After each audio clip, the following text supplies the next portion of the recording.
Halo semuanya, welcome to my channel. Kali ini kita akan bercerita dengan judul Tergoda Janda Kakakku. Sebelumnya jangan lupa untuk di-subscribe, like dan komen.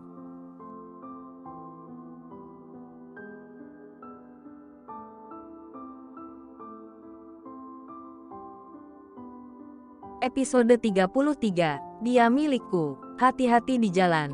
Jika urusan sudah selesai, segeralah pulang, pesan sang ibu kepada mereka sebelum pergi. Ya, Bu, kami akan titip Dharma.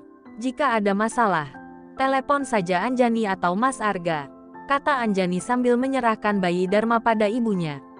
Pada awalnya, Anjani ingin membawa Dharma dalam perjalanan ini, tetapi ibunya melarang karena alasan kesehatan anaknya.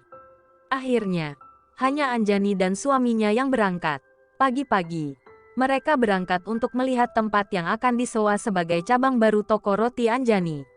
Raihan merekomendasikan tempat tersebut, meskipun keputusan akhir tetap ditanggung Anjani. Raihan telah membeli tempat itu, meskipun Anjani ingin tetap menggunakan sistem sewa seperti cabang sebelumnya. Tempat itu dianggap sangat strategis oleh Raihan, meski Arga merasa iri terhadap keputusan bisnis yang diambil oleh istrinya. Tiba di lokasi, mereka menemukan bangunan yang cukup besar dan strategis di pusat keramaian. Arga mengingkari perkataan Raihan dan berdecak heran. Setelah memarkir mobil, seorang penjaga malam mendekati mereka dengan sopan. Arga merasa perlu merengkuh pinggang Anjani dengan penuh ketegasan. "Apakah Ibu Anjani?" tanya penjaga malam. "Ya, saya Anjani. Siapa Anda?" jawab Anjani. "Saya penjaga malam toko ini. Tuan Raihan memberitahu saya bahwa ibu akan datang. Katanya ingin melihat toko ini," jelas penjaga malam. Anjani menerima kunci dari penjaga malam dengan ucapan terima kasih. Meskipun penjaga malam itu pergi, Arga tetap memegang erat pinggang Anjani. "Sayang, aku tidak suka bagaimana mereka memandangimu. Kau milikku," interupsi Arga dengan penuh kecemburuan. Kehadiran mereka menarik perhatian orang yang lewat di sekitar toko. Kecantikan Anjani masih tetap memikat dan menarik perhatian, meskipun sudah menjadi ibu dari seorang anak. Arga merasa cemburu melihat perhatian orang lain terhadap Anjani. Bangunan lantai 2 ini sebetulnya lebih mirip kafe daripada toko. Raihan berbicara tentang membuka kafe dengan konsep keluarga, ramah anak. Baik menu makanan maupun penataan ruangannya akan cocok untuk keluarga. Anjani setuju dengan ide tersebut karena ia memang menyukai anak-anak. "Mas, bagaimana menurutmu tentang tempat ini?" tanya Anjani. "Cukup bagus, tapi akan memerlukan waktu untuk sosialisasi jika kita menerapkan konsep Raihan. Sepertinya tempat ini adalah pusat nongkrong para kaum muda. Lihat saja di depan tadi. Mayoritas yang lewat adalah kaum muda, bukan keluarga. Kau paham maksudku, kan?" jawab Mas Arga. "Semua pasti memerlukan waktu dan proses, Mas. Kafe dengan konsep keluarga memang belum begitu umum di sini. Asalkan kita sabar dan tekun, aku yakin kafe ini akan tumbuh pesat," kata Anjani dengan keyakinan. "Walaupun aku agak kurang setuju, aku tetap akan mendukungmu sepenuhnya," ujar Mas Arga. Anjani memeluk suaminya erat, merasa bahagia melihat perubahan positif dalam sikap suaminya. Meskipun masih terlihat posesif dan cemburu, suaminya tidak lagi meledak dengan kemarahan seperti dulu. "Terima kasih, Mas. Baiklah. Yang penting kita sudah mengetahui lokasinya. Sudah mulai sore. Sebaiknya kita menuju villa sebelum malam tiba," kata Mas Arga. Arga segera bergerak meninggalkan lokasi menuju villa yang cukup jauh dari sana. Dia berharap bisa menikmati waktu bersama istri di sana. "Mas, di villa sudah ada bahan makanan atau belum? Nanti malam Mas bisa kelaparan dan minta dimasakin sesuatu," tanya Anjani.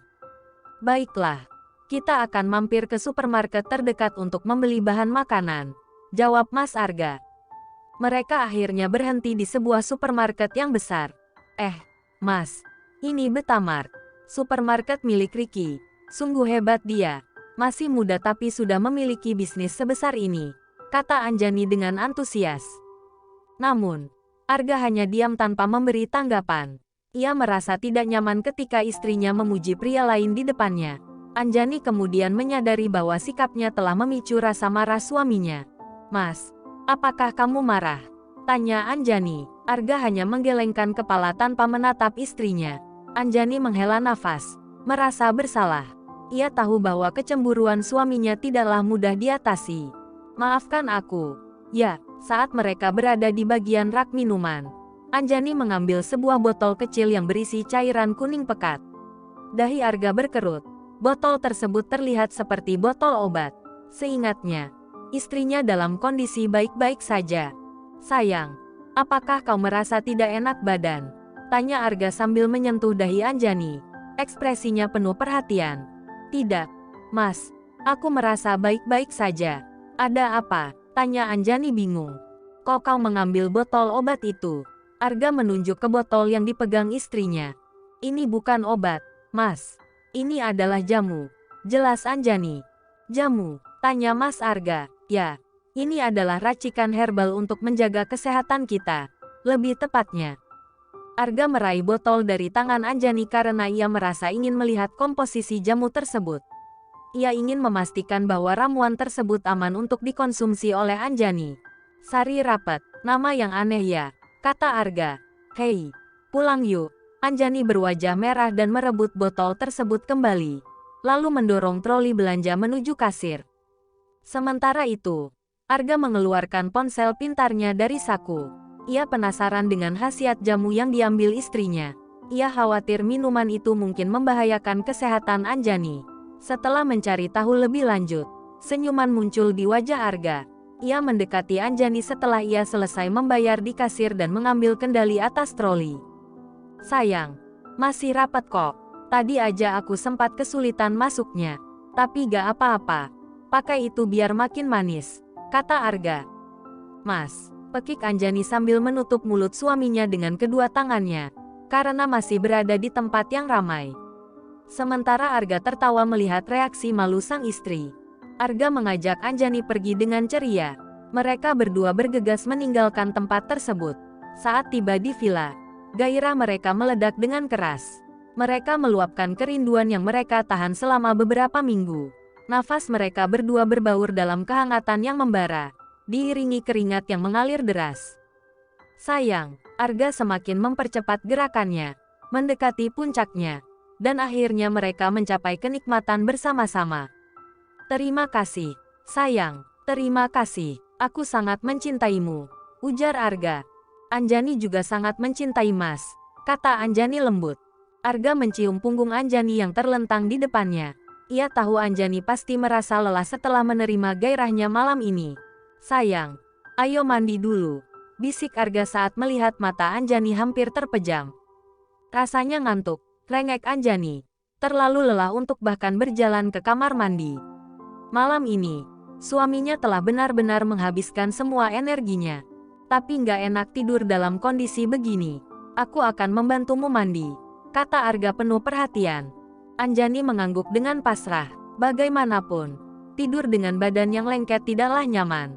Arga menggendong istrinya yang masih setengah terjaga. Sesekali mencium wajah Anjani dengan penuh kasih. Meskipun godaan mengintai, Arga hanya fokus pada tujuannya, yaitu membersihkan tubuh Anjani. Setelah selesai, ia membopong tubuh istrinya dengan lembut dan membantu mengenakan piyama tidurnya. Arga tertawa melihat Anjani yang telah kembali terlelap sebelum ia sempat memakaikan piyama. Ia dengan lembut menutupi tubuh sang istri dengan selimut, kemudian mematikan pendingin ruangan karena suhu di villa mulai terasa dingin di dini hari. Mereka berdua berbaring di samping satu sama lain, terpeluk dalam pelukan yang hangat. Tak lama, keduanya terlelap dalam mimpi masing-masing. Namun, Anjani terbangun tiba-tiba karena mencium aroma yang sangat tajam. Ia segera mengenakan batrobenya dan berlari turun ke lantai bawah. Khawatir ada yang terjadi pada suaminya, terutama karena ia tak menemukan Arga di sampingnya saat bangun. Mas, pekiknya begitu melihat keadaan dapur yang hancur. Ia melihat Arga hanya mengenakan celana olahraga panjang, memegang spatula di depan wajan yang sudah hangus. Arga menggaruk kepalanya, mencoba tersenyum ketika Anjani datang.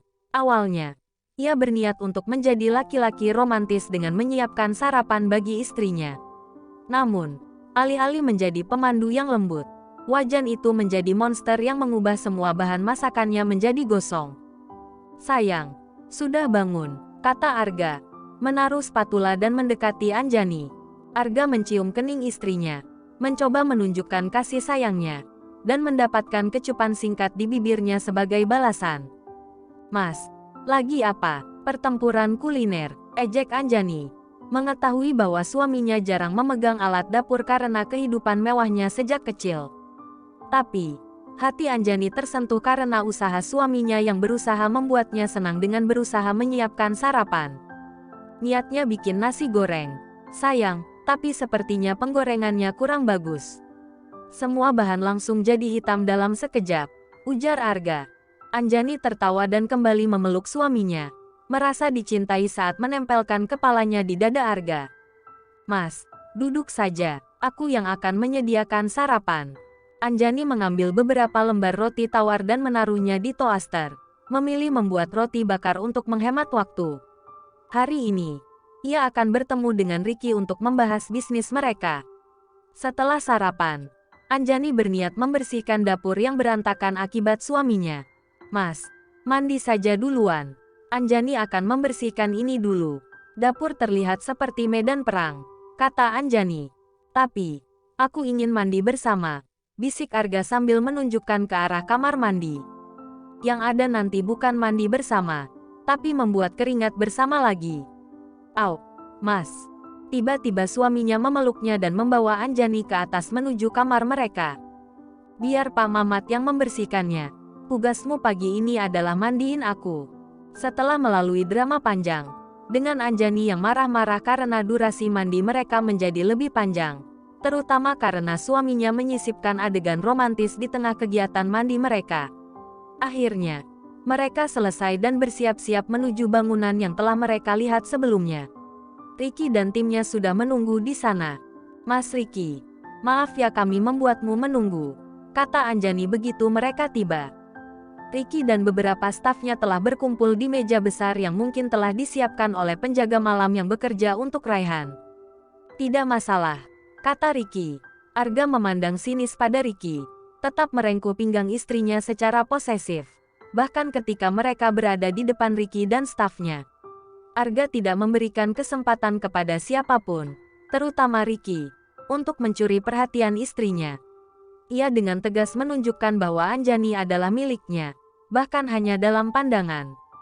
Ya Tuhan, Anjani, mungkin suatu saat sebaiknya kamu tinggalkan pengawalmu di rumah ketika ada pertemuan. Sikapnya sungguh menyebalkan, gerutu Ricky yang masih terdengar oleh Arga. Dia milikku.